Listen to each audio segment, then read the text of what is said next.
Assalamualaikum warahmatullahi wabarakatuh. Salam sejahtera buat kita semua. Semoga kita selalu dalam lindungan dan limpahan rahmatnya ya.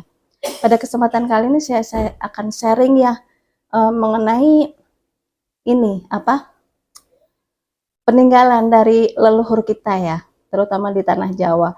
Bahwa leluhur kita itu mempunyai huruf ya yang dinamakan huruf Jawa atau huruf Hanacaraka yang mungkin ya saat ini tuh udah mulai hilang ya atau musnah ya, karena memang kayak ini kayak seolah kayak memang dimusnahkan. Nah seperti itu, jadi kayak seolah-olah itu ya kita lihat di negara-negara lain ya, kayak huruf Cina itu sampai sekarang masih hidup.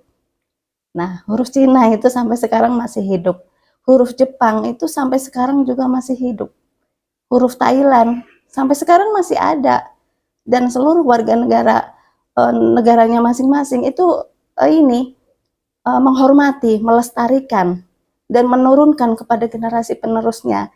Tetapi ya sangat disayangkan sekali ya kita sebagai orang yang tinggal di tanah Jawa, kita anak cucu, anak kita kadang kita sendiri nggak paham dan nggak ngerti huruf Jawa itu bentuknya seperti apa, bagaimana, cara membacanya bagaimana, itu sudah hilang, udah musnah.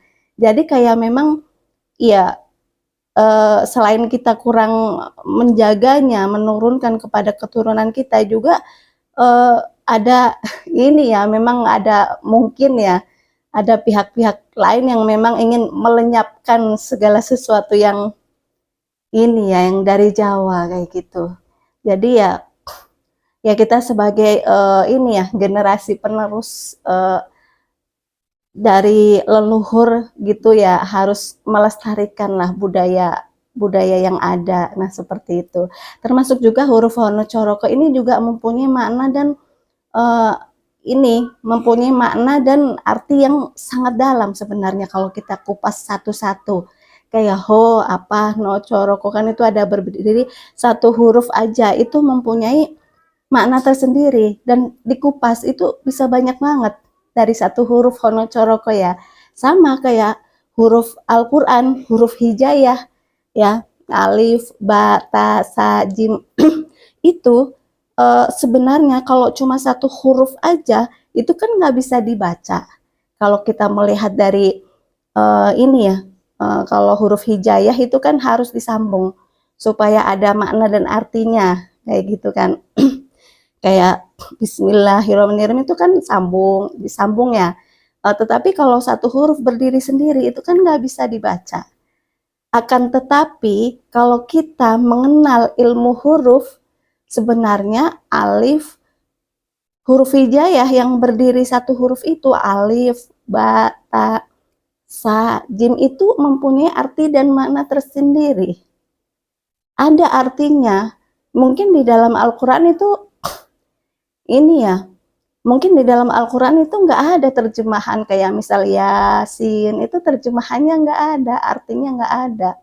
Alif, lam, mim. Nah, alif, lam, sama mim itu nggak ada terjemahannya. Makna artinya itu nggak ada.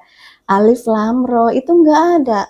Tetapi kalau kita belajar ilmu huruf, itu sebenarnya ada artinya. Satu huruf hijaiyah aja, itu sudah mengandung makna dan arti yang sangat luas.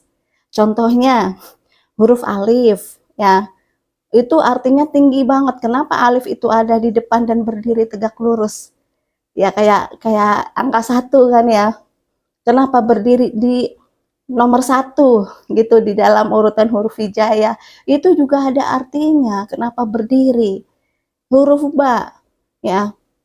Nah, huruf alif itu kalau dijabarkan itu juga sangat luas sekali.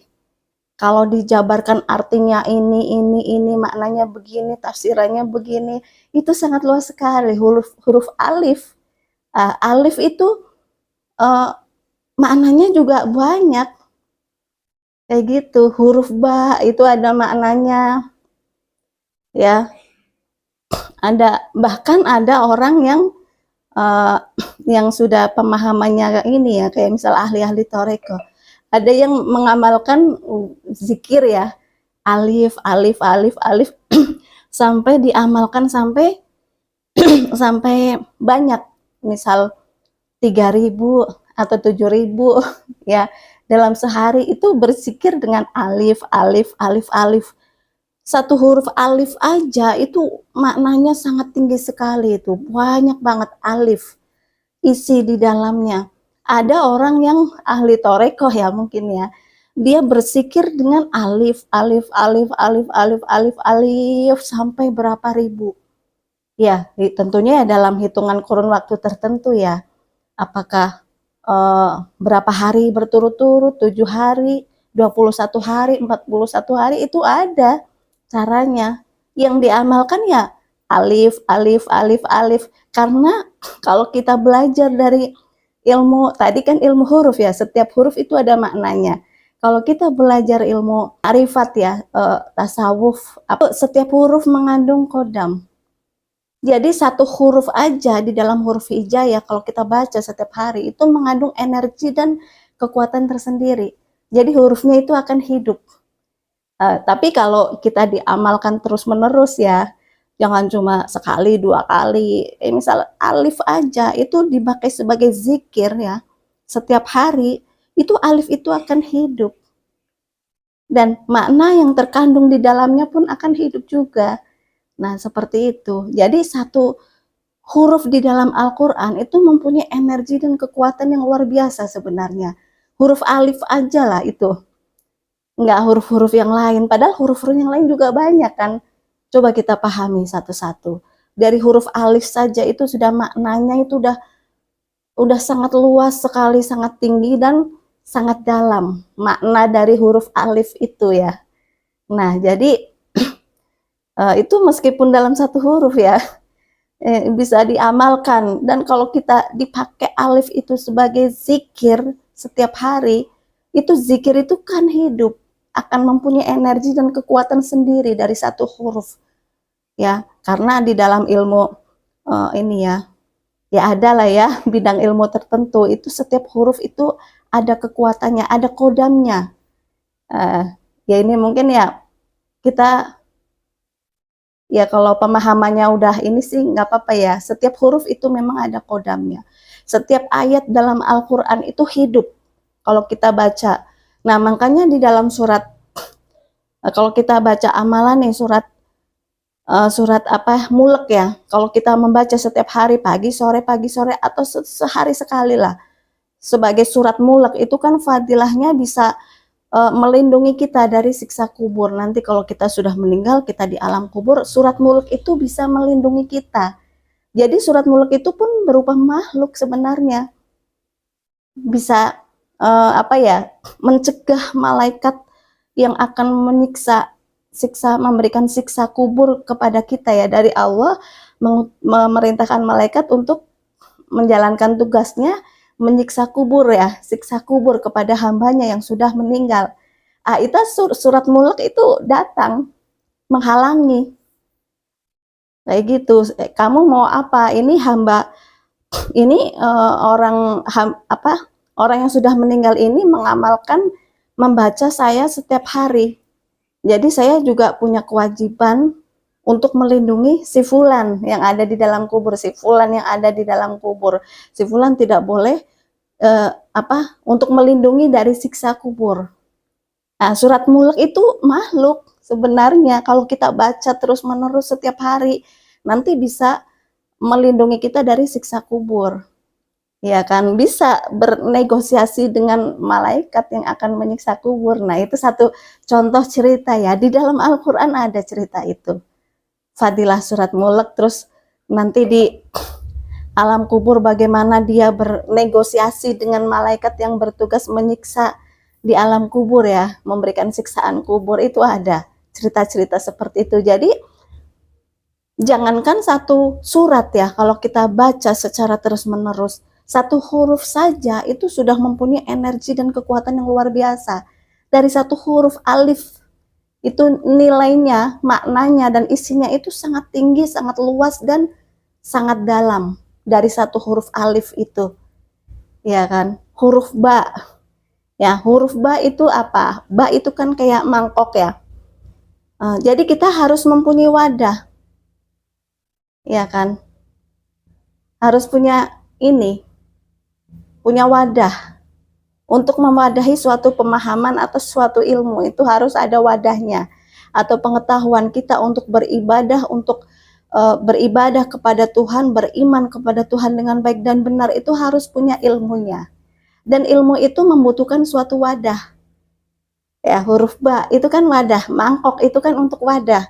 Nah, supaya wadah itu kuat, huruf ba ya ini, supaya wadah itu kuat, maka itu di bawah ada titik yang pertama, itu melambangkan tauhid, bahwa suatu wadah itu harus berdasarkan ketauhidan yang benar, harus punya ketuhanan yang benar. Salah satu tujuan hidup kita adalah untuk bertauhid ya, untuk mendekat kepada Tuhan, bermakrifat kepada Tuhan, tauhid. Nah, itu makna dari tauhid ya, titik yang pertama. Ya tadi kan huruf ba ya, titik 1 itu harus bertauhid. Huruf ba ya itu harus bertauhid dengan benar. Ya kan? Huruf ta titik 2 nih, titik 2. Jadi suatu ilmu itu harus huruf ba itu harus bertauhid dengan benar. Nah, ta yang ada di titik 2 itu yang satu bertauhid, yang satu berbakti kepada kedua orang tua. Huruf sa itu beda lagi. Jadi itu ya, satu huruf itu mengandung makna yang sangat luas sekali sebenarnya. Sampai ke terakhir ya, mim itu artinya apa? Itu setiap huruf hijaiyah ada maknanya loh. Ada artinya, ada tafsirannya, dan itu juga kalau dijabarkan sangat luas sekali ya. Seperti itu. Nah, kita balik lagi ke yang tadi ya. Kita kan mau bahas Hono Coroko itu juga sama sebenarnya dari leluhur kita. Setiap huruf itu mempunyai makna dan arti yang tersendiri yang masing-masing. Dan satu huruf juga kalau dijabarkan itu banyak banget. Nah, makanya di sini kita akan meringkas saja ya pengertian dari dari Hono Coroko. Nah, sebenarnya ya ajaran leluhur Jawa itu sebenarnya hampir sama dengan Islam. Konsep ketuhanan, konsep tauhid itu juga sebenarnya hampir sama. Kayak gitu. Nah, jadi Tuhan ya, ho itu kan dari sesuatu yang kosong ya. Itu tidak ada. Bisa diartikan dengan Tuhan. Tuhan yang la ilaha illallah, tidak ada Tuhan di dunia ini, tidak ada apapun yang disembah, hanya Allah. Jadi nggak ada sesuatu apapun, yang ada hanya Allah satu. Ya kan, ho itu kan hawa, hawa itu kan kosong. Jadi nggak ada apa-apa kecuali hanya Tuhan. Nah, ho ya, no itu manusia ada, manusia diciptakan ya. No itu kan ono, ada. Nah, manusia itu diciptakan, diadakan, ya kan? Ada karena diciptakan, karena diadakan. Yang mengadakan itu siapa? Yang menciptakan itu Allah, yang menciptakan manusia, menciptakan alam semesta, menciptakan bumi dan langit, ya kan? Menciptakan segala sesuatu yang ada kehidupan di dunia ini, di alam semesta. Itu Allah yang menciptakan. Termasuk juga manusia. Ya kan, manusia aslinya tidak ada. Manusia itu menjadi ada karena diadakan oleh Allah, karena diciptakan. Ya kan, setiap manusia yang diciptakan itu dibekali cipto, roso, dan karso. Nah, cipta, rasa, dan karso. Ya, cipta dengan daya cipta, karsa dengan roso dengan merasakan ya, dengan alam rasa, alam bawah sadar, dengan ketenangan, dengan khusyuk, dengan konsentrasi, itu kan kaitannya dengan rasa ya. Kita bahas dengan rasa atau roso sejati, itu juga pengertiannya sangat luas sekali. Dijabarkan juga jadi banyak. Ada roso, ada raso, ada rohnya roso, ada pangroso, ada roso sejati. Jadi di dalam rasa itu ada lapis-lapisannya. Lapisan yang paling luar, di dalamnya lagi apa, ada roso, ada rahso, ada rohnya roso, ada pangroso, ada rasa sejati, sejatinya rasa, itu juga dalam kalau dikupas. Nah, jadi kita di sini persingkat aja ya. Jadi manusia hidup dilahirkan itu ini semuanya, mau beragama apapun, mau berkulit uh, warna kulit apapun itu sama, komplit ya, satu paket. Manusia itu dilahirkan dari dibekali dengan cipta, rasa, dan karso. Karso itu kehendak, keinginan, tujuan.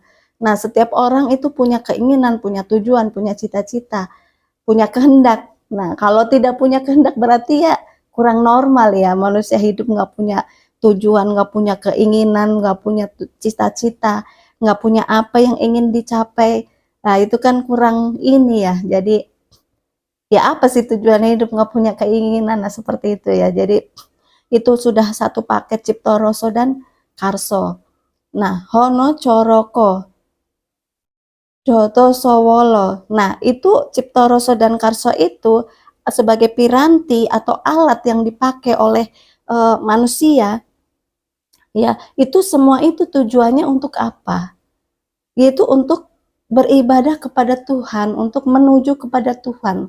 Bahwa Tuhan itu zat yang maha tinggi, zat yang maha agung. Untuk cipta rasa dan karsa itu untuk mengenal Tuhan lebih dalam, lebih dekat, itu dipakai untuk itu. Jadi zat, do itu kan zat ya, zat yang maha tinggi, zat yang meliputi langit dan bumi, ya, zat yang maha kuasa, yang maha agung, yang maha welas asih gitu kan, yang maha suci, kayak gitu. Zat yang maha tinggi, yang maha tunggal, itu hono coroko doto sowolo. Nah, zat itu ya Tuhan itu nggak akan pernah mengingkari janjinya. Doto sowolo. Jadi Allah itu tidak akan pernah mengingkari apa yang sudah disampaikan melalui utusannya dan melalui Al-Quran ya. Dan tidak akan mengingkari janjinya yang sudah disampaikan. Barang siapa berbuat baik, maka akan dibalas kebaikan. Barang siapa berbuat jahat, maka akan dibalas kejahatan. Itu salah satu janji Allah. Ya kan? Siapa yang mensyukuri nikmatku, maka akan aku tambahkan nikmatnya. Itu juga merupakan janji Allah. Ya kan? Jadi ini ya, barang siapa yang beriman dengan baik dan benar, yang meyakini adanya Tuhan, maka akan diberikan petunjuk jalan yang lurus. Nah, itu juga suatu janji Allah. Tetapi kalau kita mengingkari kebenaran, mengingkari ini petunjuk yang ada, nah nantinya kita akan tersesat. Nah, makanya Al-Quran itu sebagai petunjuk untuk orang-orang yang beriman. Jadi bukan untuk orang-orang Islam saja, tapi untuk orang-orang yang beriman.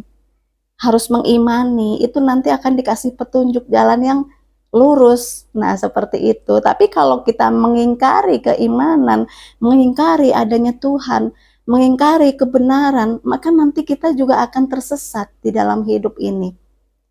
Iya kan? Bahwa Al-Quran diturunkan itu sebagai rahmat bagi seluruh alam dan sebagai petunjuk bagi orang-orang yang beriman. Nah, ya kan? Petunjuk bagi orang-orang yang beriman. Nah, jadi di situ ini ya, Allah cipta rasa dan karsa itu sebagai piranti yang ada di dalam diri kita yang digunakan untuk tujuan utamanya itu untuk lebih mendekatkan diri kita kepada Tuhan, untuk lebih dekat mengenal Allah. Karena Allah itu suatu zat ya yang tidak akan pernah mengingkari janjinya yang sudah disampaikan melalui kitab suci yang diturunkan, yang disampaikan melalui para utusan-utusannya atau rasul-rasulnya. Nah, seperti itu ya. Jadi nggak akan pernah mengingkari janjinya. Itu yang selanjutnya ya. Terus hono coroko doto sawolo podo joyonyo, bahwa setiap manusia di dalam Al-Quran itu ada bahwa setiap manusia yang lahir ke dunia itu mempunyai dua potensi. Potensi menjadi baik dan potensi menjadi jahat, itu sama-sama kuat. Nah, jadi tergantung mana nih yang lebih kuat, yang mana, yang satunya akan kalah.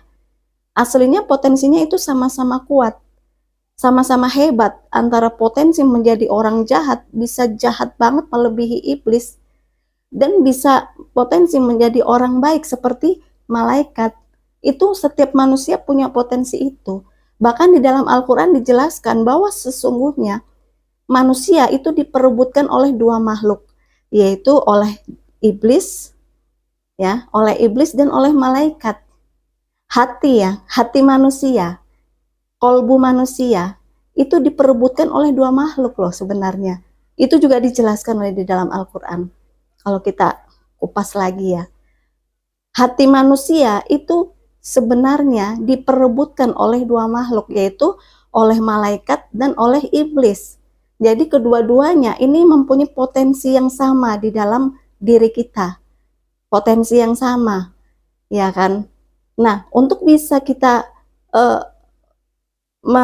mengalahkan yang lain, kayak misal kita mengalahkan yang jahat itu, maka kita harus ini menguatkan yang baik, seperti itu. Contohnya kita harus selalu uh, mengingat kepada Tuhan, kita harus selalu berzikir, kita harus selalu beribadah dengan baik dan benar sesuai tuntunan. Kita harus bertakarub atau bertaaruf, ya, istilahnya bertafakur lah ya kepada Tuhan. Sering-sering kita kan dengan berzikir, dengan beribadah. Nah, itu nanti potensi yang jahat iblis itu akan mengecil kemungkinan masuk, karena iblis itu membisikkan ini, coba di surat ini ya, Anas, iblis itu membisikkan keburukan, kejahatan bersemayam di dalam dada manusia, ya kan? Jadi yang jadi iblis itu ya, jadi syaitan itu ya jin dan manusia, seperti itu. Jadi manusia punya dua potensi, potensi menjadi iblis, ya, dan potensi menjadi malaikat. Jiwanya, hatinya berhati iblis dan berhati malaikat. Itu dua-duanya mempunyai potensi dan kekuatan yang sama, kehebatan yang sama. Untuk kita bisa mengalahkan salah satunya, maka kita juga harus menguatkan satunya lagi. Kayak gitu. Kita harus selalu ingat kepada Tuhan setiap saat, setiap waktu, supaya iblis tidak merasuk ke dalam diri kita melalui yang membisikkan kejahatan di dalam dada manusia. Nah, seperti itu ya. Nah, jadi antara kebaikan dan kejahatan tuh mempunyai potensi yang sama ya. Bahkan hati manusia itu diperebutkan oleh dua makhluk, yaitu oleh iblis dan oleh malaikat. Itu ada di dalam Al-Quran. Coba kupas lagi ya. Nah, jadi makanya kita harus ini ya, untuk salah satunya bisa kuat, maka untuk bisa mengalahkan yang lain, maka ya salah satunya harus kuat. Nah, supaya kita bisa kuat ya, kita harus sering-seringlah membersihkan hati dan jiwa kita. Kita harus sering-sering connect kepada Tuhan, kepada Allah ya. Jadi potensi iblis, syaitan masuk ke dalam diri kita itu semakin mengecil. Nah, kita harus selalu beribadah dengan khusyuk ya. Karena khusyuk itu juga ada di dalam hati. Beribadah dengan khusyuk. Kita sering-sering ya membaca Quran dengan isi dan maknanya kita harus pahami. Ya maaf ya, kita baca Quran jangan hanya sekedar baca aja, ya kan? Tapi kita juga harus mengerti terjemahannya apa, isinya apa, maknanya bagaimana, cara penafsirannya bagaimana, cara pengaplikasiannya, menerapkan di dalam diri kita, kehidupan kita itu bagaimana, itu harus ditafsirkan. Karena Al-Quran itu sebagai petunjuk, nggak hanya dibaca aja, tetapi harus diaplikasikan. Aplikasi itu kan harus di-download dulu. Iya kan? Di-download melalui hati, melalui kolbu, melalui sir. Diaplikasikan. Kayak HP kita, kalau aplikasinya banyak kan bisa buat apa aja. Nah, Al-Quran itu juga harus diaplikasikan ke dalam diri kita, diterapkan. Kalau untuk diterapkan, itu harus ditafsirkan. Untuk ditafsirkan, kita harus ngerti isi dan makna terjemahan dari apa yang kita baca. Jadi jangan hanya sekedar dibaca aja. Memang bagus dibaca itu, ibadah dan dapat pahala. Tetapi akan lebih bagus lagi kalau kita baca Al-Quran dengan tajwid yang benar, ya, nahwu shorof yang benar. Kita tahu isinya, tahu terjemahannya, tahu isinya, mengerti maknanya. yang tersurat dan yang tersirat, dan bagaimana cara mengaplikasikannya di dalam diri kita dan kehidupan kita. Nah, seperti itu tuh akan lebih bagus karena Al-Quran itu untuk dipakai, nggak hanya sekedar dibaca, dipakai dalam kehidupan kita. Supaya kita bisa memakainya ya kita harus paham apa yang ada di dalamnya, harus ditafsirkan seperti itu. Jadi jangan dimakan mentah-mentah ya, harus ditafsirkan dulu. Seperti itu. Makanya penting untuk belajar ilmu tafsir ya. Nah, jadi uh, itu ya yang tadi ya, balik yang tadi ya. Hono Choroko itu sebenarnya mempunyai nilai dan makna pengertian yang sangat luas dan sangat dalam sebenarnya. Manusia itu berpotensi mempunyai dua potensi, yaitu menjadi orang yang jahat dan menjadi orang yang baik, menjadi orang yang berhati iblis, yang berhati syaitan ya, berhati iblis dan berhati malaikat.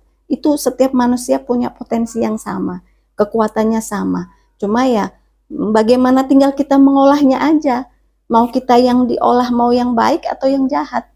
Nah, untuk bisa mengalahkan salah satunya, kita untuk bisa mengalahkan sisi jahat, sisi negatif di dalam diri kita, maka kita harus menguatkan sisi positifnya dengan lebih kita mendekatkan diri kepada Tuhan, bermakrifat kepada Tuhan, bertauhid. Nah, seperti itu ya.